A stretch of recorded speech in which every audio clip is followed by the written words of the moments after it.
बीड हत्या प्रकरणात धाराशिव कनेक्शन, तर आता आरोपींना पळून जाण्यास धाराशिव जिल्ह्यातील वाशीच्या पोलीस अधिकाऱ्यांनी मदत केली, भाजप आमदार सुरेश धसांचा दावा.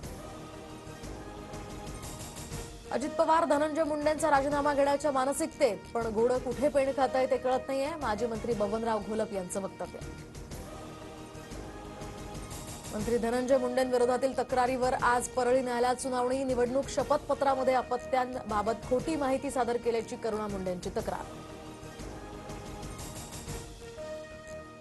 काँग्रेस प्रदेशाध्यक्ष हर्षवर्धन सपकाळ ॲक्शन मोडवर. टिळक भवनात 2 दिवस बैठकांचा सिलसिला, तर आज जिल्हाध्यक्षांसोबत पदाधिकाऱ्यांसोबत संघटनात्मक बाबींचा आढावा घेणार.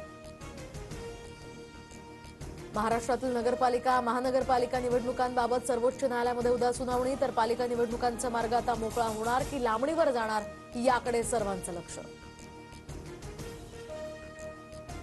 उपमुख्यमंत्री एकनाथ शिंदे आमदार आणि खासदारांसोबत प्रयागराजमधील कुंभमेळ्यात जाणार. शाही स्नान करत भक्ती प्रदर्शन आणि मठ तसंच साधू संतांची भेट घेणार.